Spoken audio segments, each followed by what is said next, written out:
Lakers hindi pa tapos, 5 big man ang target. Nakakaawa naman si D'Lo. Para sa ating unang balita mga idol ay patungkol dito sa Lakers. Kahapon nga po ay ginulat ni Rob Pelinka ang mga Lakers fans dahil kinuha nila sa trade si Dorian Finney-Smith at Shake Milton kapalit sina D'Angelo Russell, Maxwell Lewis at 3 second round pick. Una pa nga lang po ito sa galaw ng Lakers GM dahil wala pa nga po silang binibitawan kahit isa sa kanilang 3 first round picks.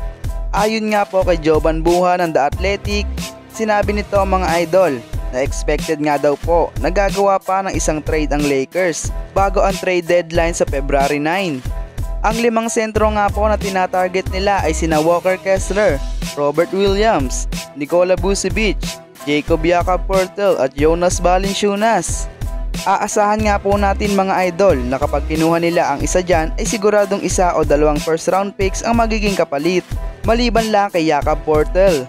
Siguradong mamamayagpag na ang Lakers sa buong NBA mga idol kapag nakakuha na sila ng big man na makakasama ni Anthony Davis sa starting unit, at mas lalakas pa din ang tsansa nila na manalo ng kampeonato ngayong taon. Para daw po makuha ng Lakers si Walker Kessler mga idol ay kailangan nilang bitawan sila Rui Hachimura, Jalen Hood-Schifino, Jackson Hayes at 2 first round picks. Sino sa 5 nabanggit ang gusto nyong makuha ng Lakers sa trade mga idol? Para naman sa huling balita mga idol ay tungkol dito kay D'Angelo Russell. Matapos nga po ang naganap na trade kahapon ng Brooklyn Nets at Lakers, lumabas nga po kaagad ang report na ang Brooklyn ay balak din bitawan o i-buyout si D'Angelo Russell. Ang tanong lang mga idol ay kung papayag ba si D'Lo na i-buyout siya, dahil kapag pumayag po siya, ang susunod niyang makukuhang kontrata ay mababa na. Kung matatandaan niyo po mga idol, dito po sa Brooklyn Nets naging all-star si D'Angelo Russell noong 2019 at nadala pa niya ito sa playoffs. Pero ang Brooklyn Nets nga po ngayon ay nasa rebuilding process na. Ang ibig sabihin nito ay hindi nila kailangan ang 28 years old na si D'Angelo Russell. Pinasalamatan naman po ng Lakers GM sina D'Lo at Maxwell Lewis.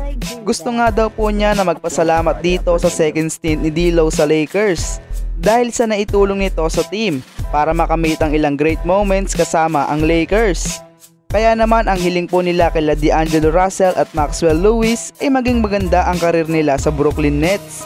Sa halos 2 taon nga po ni D'Lo mga idol dito sa Lakers ay natulungan niya nga po ang Lakers na makarating sa West Finals at naging champion din po sila sa in-season tournament last season. Si D'Lo nga din po ang may hawak ng record ng may pinakamadaming nagawang 3 points sa history ng Lakers. Kayo ba mga idol? Anong masasabi nyo sa video na ito? I-comment lang yan sa baba at ating babasahin. Paki-like and subscribe po mga idol. Maraming salamat po.